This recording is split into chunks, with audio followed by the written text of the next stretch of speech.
Ya ole nganga ole whaftai le li. E vi whaia o tātou loto ma o tātou. Ia le lofa malanga le o le tua le nei fo i vaenga o leso. Ia ua taitai mai lo tau soifua. Ia ua mau fo ia lo nei tangata le ola ma le malos. Ia tātou te au ona ma tātou whaia i pēr le ngā ruenga. Tā la ia wā le tua malon whingalo. Fatal fatu ma whawhelo ia tu ia la slasi o tio tātou tunu u le sua i sunga i whawhengainga ma fatua. Ia me se fo i le ma malu la slasi o tio tātou tunu ia o te fatal fatu ia te utou. Ma lo al sui fo maua ma lo langi ma lo fo tautua i le tua mlantala lei. Whawhelo im fatal fatu i le. Ma malu fo i o i la tō o lo o. Nei tamamana tina mātua i tonu mauta malawa. Ia fatal fatu ia te utou le nea fiafi. Fatalo fa pitoa i le fiafi sunga fa tonu lo sunga Mikaele Breta mis fo ilo fatua man fo la unanga Global Kingdom TV channel. Fatalo fa felo ya tu le fiafi. Ya le nganga ole. Malo ale au ona ile tua mlantala lei. E fa me la tala Paulo ile kalesia et cornito ile o se me fa le nga lo tu tau tinga ile tua mlan finangalo. Ya vi ia le tua whaftai le tua i le maftangalilo lo nanganga pa ia. O lo fsoasani a wal fatinoina o tātou tofi ma tiute. Ia o le tātou proklame nei o manai o manawa o ngā ruenga. Ia mori atu i foisi na upu wha malos. Ia lutau i foi le tātou sāwalinga. Fsoasani ia te oe mau. Ia awa le tātou wanga yatu. Ia il fatinoina o tātou tofi tau ave. Tiute foi o le neva yasu. Ia le nei taimi o le a whai tātou tatalo a matai le tātou proklame i le nei fo i tū la fiafi. Lo matuta mai o le langi le tōle tamā le alo ma le ngā pa ia. Le ngona o le whaafatai o le ngona o le fia ma le oli oli. O wa o lo mātou au ona o lo mātou mafuta i se tua soifua o lo soifua pēr. O mato iai le nei vai aso i fiau mga adwenga, tiu te tau ave, so se tu, le ali e o i walau ina ai lo mato ol. Na ngona pele nganga o le whaftai. A wana le se noa la u fio mato te le au lia mai le nei tu la. A mato iai fo i le nei vai tau o matangi malolosi. O ti munga ma wha, mis fo i o lolonga, ma mafui. Ia ta mao la u fio hao le pule le matangi. E wha longo le savili, e wha longo le matangi. E wha longo le vai ia te oe. Ia leo mātou vivi ia ma whaia o mātou loto ia o lau o fio. Ia ua o lo mātou a ia pēle saonga le mua me o lo mātou nono foi. Ia wha manuina le suafa o lau o fio e leo noa. E tui natu ia te oe le tua le mātou ni porokalame o le manai o le manawa o ngā duena. Wha pa ia mai ma wha au mai le ali ia ilo nā mataina. Ia anu ma le mana la upu le tua ia mātou wha longo. Le a foi se vaenga o savali au ngai o mātou o langa wonu.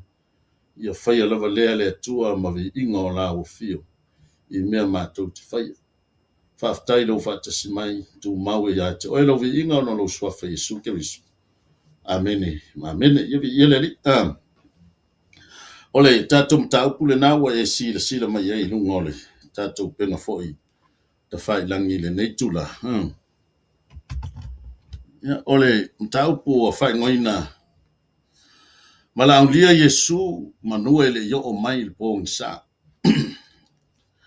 Ole tatu tus faitau ke na ua o mai na e tusi aluka, e wangli aluka e luna tau pui duas fulman fa. Ia luna fai upu suma tolu, ia se yo antu i le fai upu tolu fulman lima. E wangli aluka e luna tau pui duas fulman fa. Ia luna fai upu suma tolu, ia se yo atu i le fai upu e tolu fulman lima. Ia e tono le lava le tātou taimi mana ia le tātou lo whaafonga pe.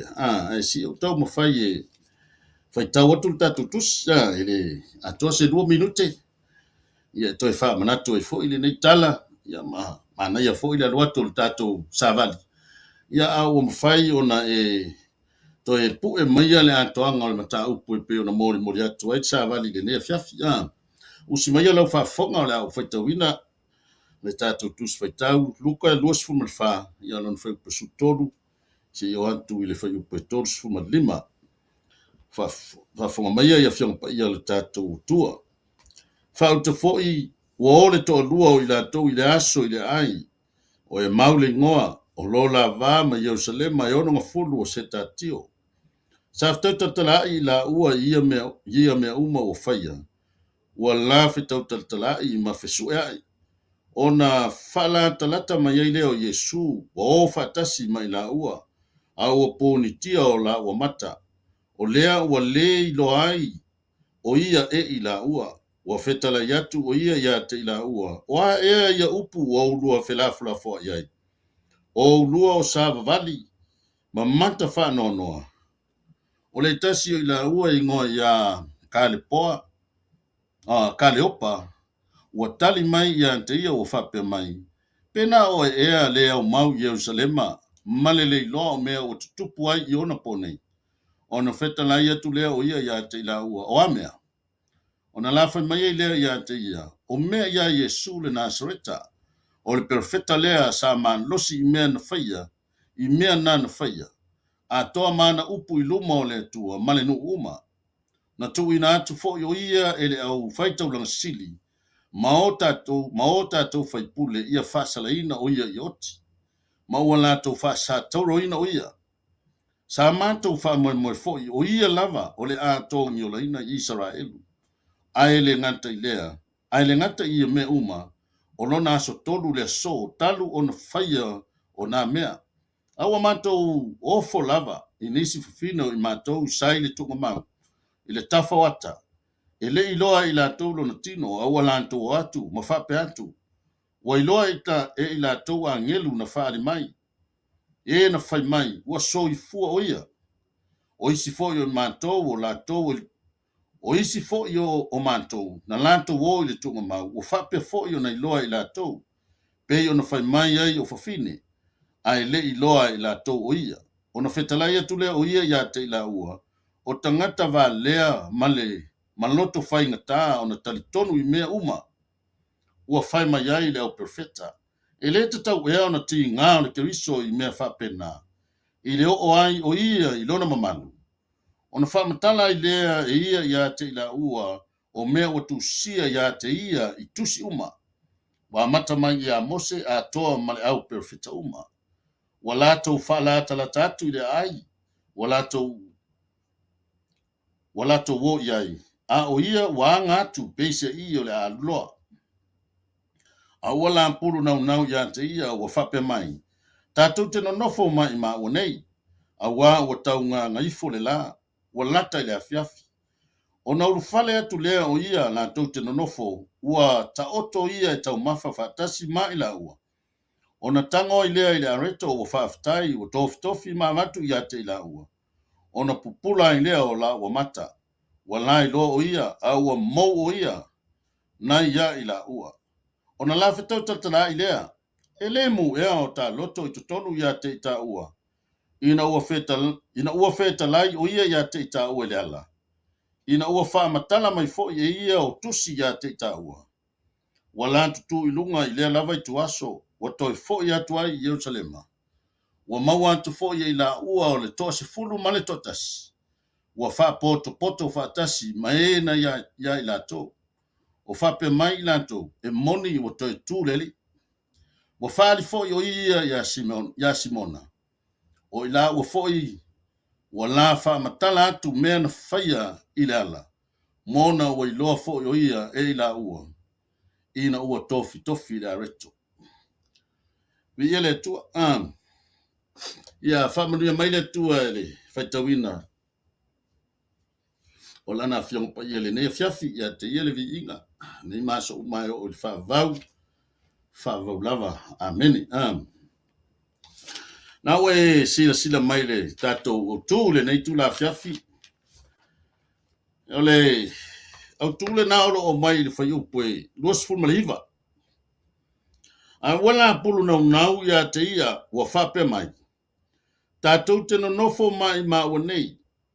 A wā o tau ngā ngai fole la. O lata i le afiafi. O na ulu fale atu le o ia la tau te no nofo. Ia le tua.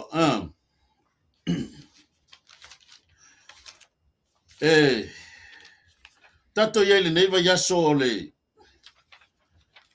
whaamana tuina ma le o le whatoa mai atu pe ama le luova yaso taluai. Ia le sa tato whaamana tuina ai le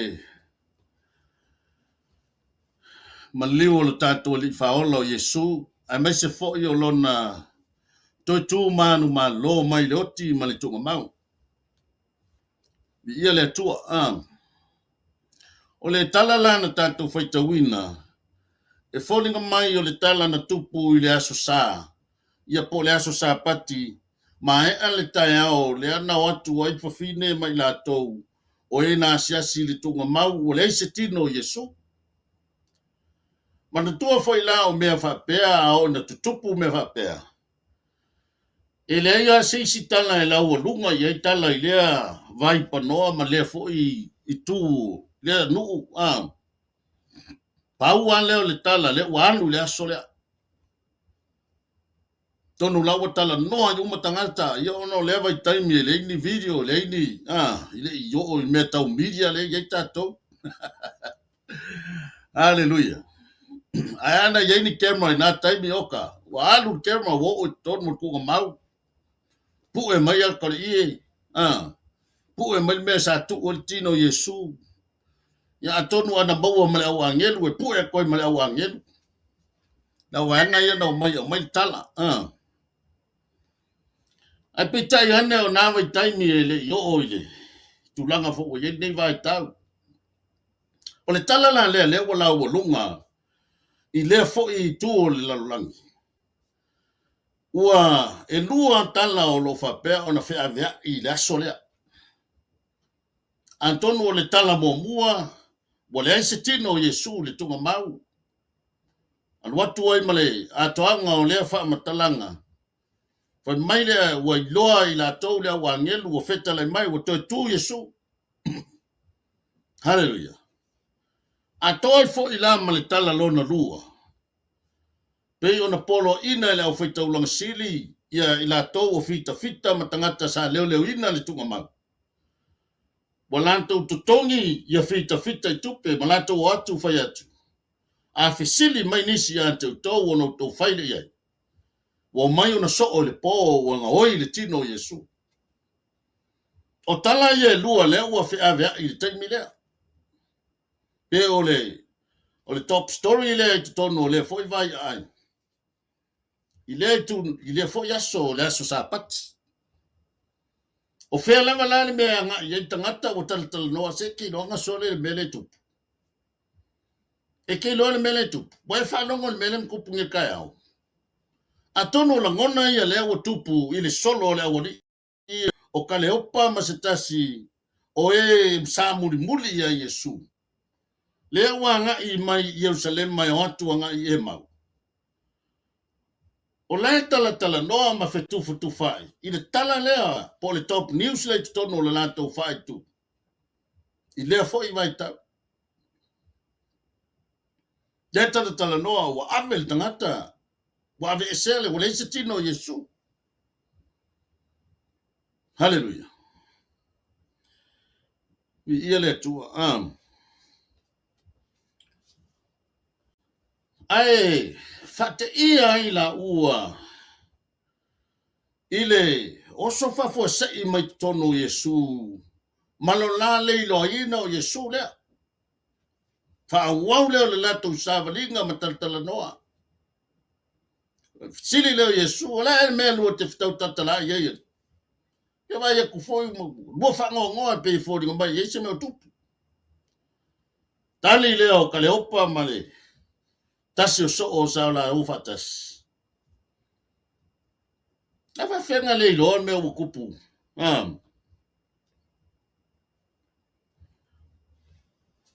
Pena o e ea leo mau Yerusalema male le ilo mea lotu. Ia fasili leo Yesu. Ea wanga mea. Ame o tupu. Hallelujah. Mai le tali e kaleopa. O mea ia Yesu le Nasareta. A tanga ia i le tali le kaleopa e lua whaalupe o Yesu o lo au mai ina e kaleopa. Hallelujah. Vaenga mo mua o mea ia Yesu le Nasareta. Nela i loa le leia ma na malama le lei kaleopa. Ile tala anga o le tangata leo Yesu. Ele nganta o ia e sau mai Nazareth. A o ia fo i o le perfecta tau ta ua le atua. Mai o le sa ma losi i mea na whaia. A toa mana upu uma i luma o le atua. Male nu uma. Hallelujah. E ei vaenga o le whamatalanga o ilia a kale opa. E tawhun tātou mata iai. O ne ngalo le tātou savali. Vala o lia Yesu. Manua le yo o mai le pōngi sa. Poi mai le vaenga mua o le tali a kale opa. Na whaasala ina o ia. I oti. Sa o le tala lea. Langa foi o le vele tau a vatu ai vaenga ia. Langa ile isi tala e mone le tala e leo sao. Hallelujah. Vaenga e lua. Na whaasa taroina o ia. Sao na whaasa taroina Yesu. Vaenga e tonu. Sa manto wha moi foi. O ia o le tongi ona o Israel. Paula leo le vaenga e pe iantangi mai. O lo iai se fai longo fesili i le vaenga leo le tadi a kaleopa. Sa mato wha moi. No na winga iantangi mai. Wale se wha moi. Sa mato wha moi. Lo na winga iantangi mai. Wale se wha moi. Le woti tangata. Sa mato wha moi le tangata lea. O ia na te tongi o laina Israel. Tato mata lea ma mafau fau. Se i tau. O mai o tato loto. Ile le ata o le tali lea o le vaenga leo le tali a kaleopa. Dona winga e pe e tangia mai. O lo o au mai e kaleopa e fōringa mai o le mesia lea na whātali tali e Israel. A tonu sa whātali Israel se mesia e sau e au mai.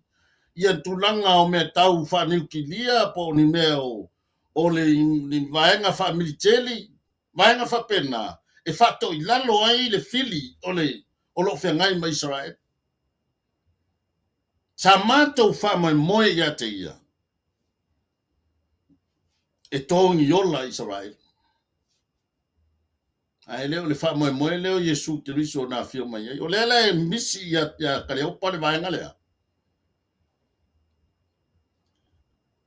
Fe mai lo le malana tani. O lona aso toru le nei.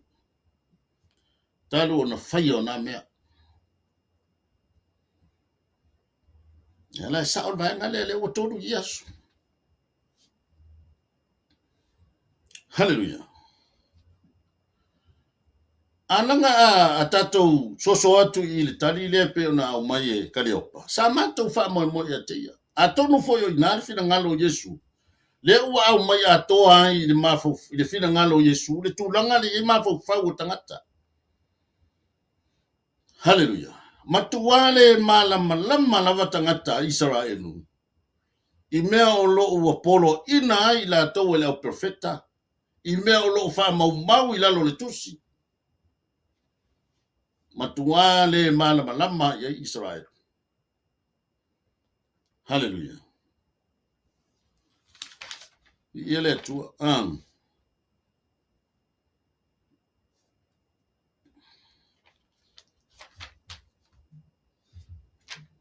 Mana tua fo ele o malama le o di o kale o pamlanka male la ke o fatasi.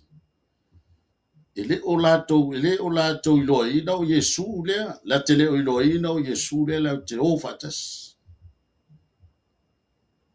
ua mua na pupu o la mafofau i le mele ua tupu ma le tala lea ua tala matautia lea ua tulai mai. Ai pe fōringa mai, ua le umala malama mai ua ngalo ai ate i lantou Iesu le lau te o fatas. Ta mata i le whapea fōringa i tutono na i o tātou wainga.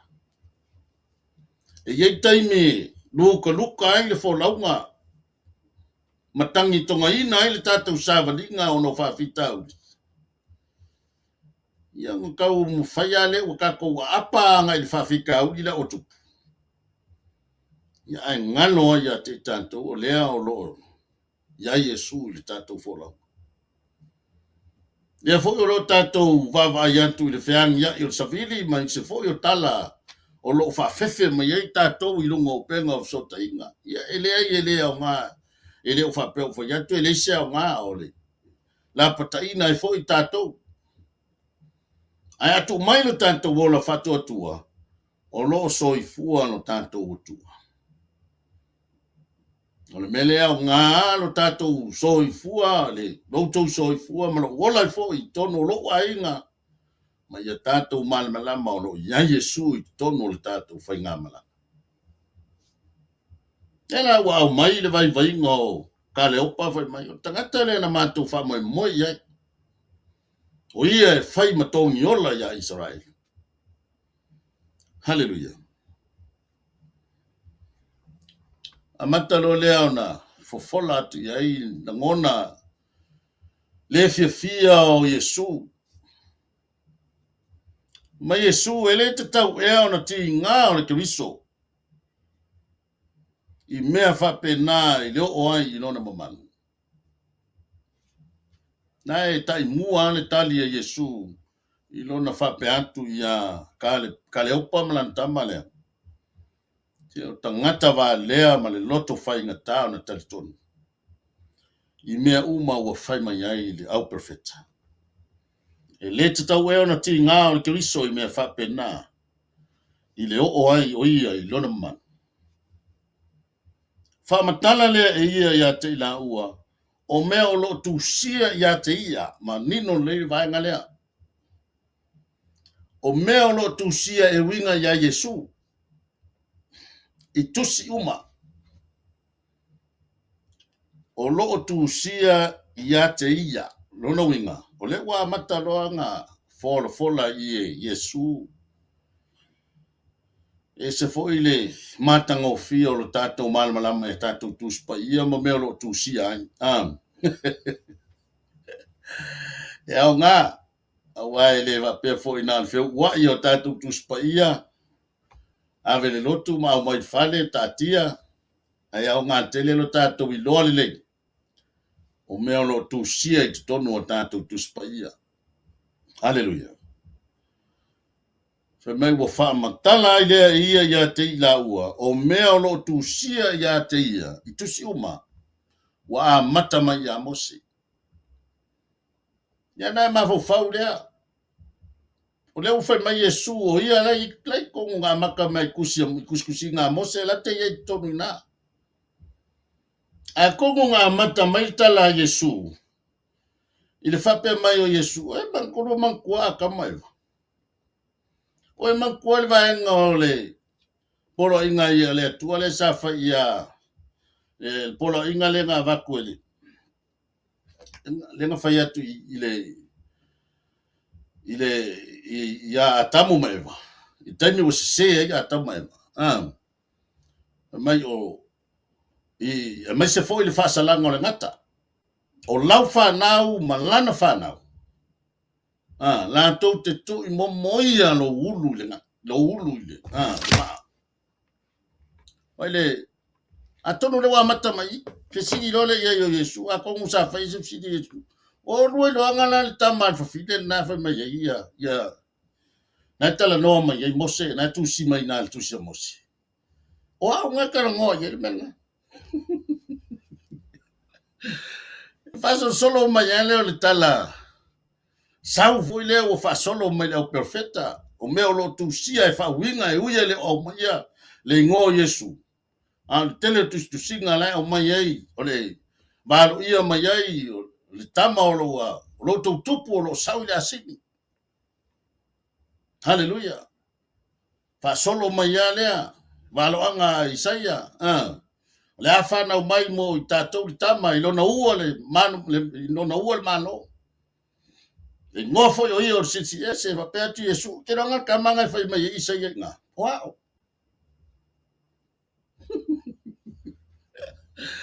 Wow, ngai fai mai kalanga Isaia. Kaka ko mo nga le nga maliu ngai ko ku mang malo. Le nga fa nga valu ia mai Isaia ro maliu. Na fai mai Isaia, fai mai o ye o tali tonu le mato upo to longo atu fa le ya tai le ayo. Tupu o ye pe sta tupu yo na luma. Be pangai le nu na mati. Ya wo manua o ia. Ona wata to sori tu la fono. Mo momo ia ona wata tu amile. Hallelujah. Fa matala mai yale sawo yale fa matalanga. Ia le tua. Ona le upu le fai mai. Wa fa matala Yesu ya te la ua. Me umaro tu sia ya te ia. Ili itusi. Nono winga. Ono fa makala ya Yesu. Wow le fai ikala ya. Wow. Hallelujah. Ya na alua ya le la tu fai ngā malanga. Wala talata ile meno nofo ai. Pe fōringa mai ile. Ona taru ai o le fa pongi sai na lo lava ai.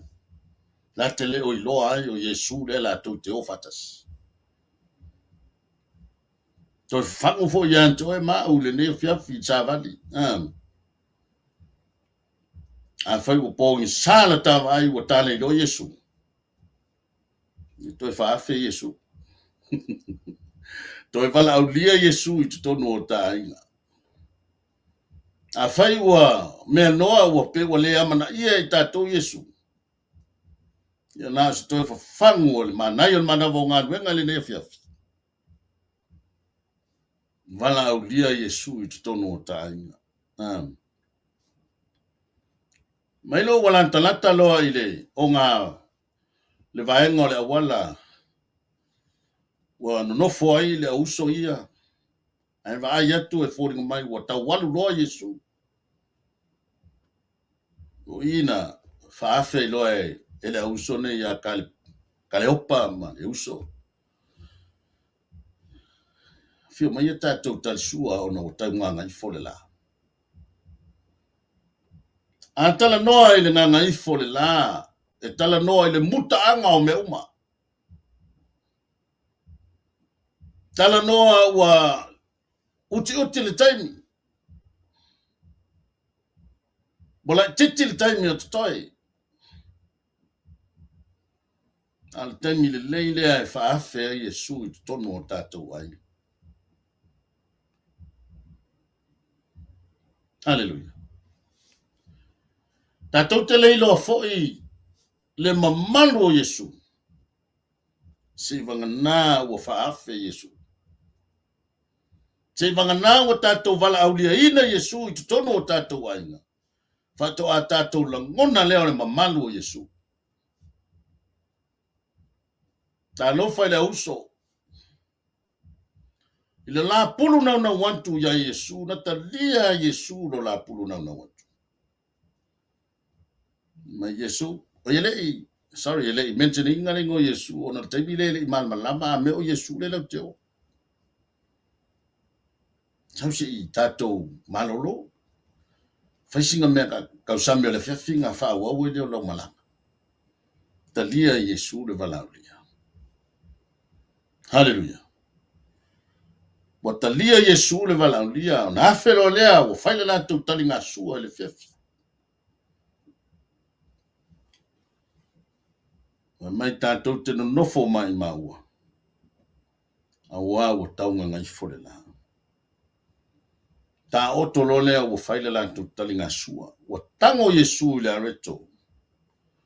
Mai o tango ia le areto o tofi. Ma avatu ya te la ua. O le taimiana la tango ai le tino o ile areto. o i fo ina pupula ai o la o mata. Ma la I loa ai o Yesu le. E au na tau mawhai atu sāwani. E te le mawhai o na e vaaya le mamalo o Yesu. Se I vanga nāwa e valaudia Yesu. E le mawhai o na tātou vaaya le mamalo o Yesu. Se I vanga nāwa e valaudia ina Yesu. Ai tālo whai le uso. O le taimi ana lātou tango ai le areto.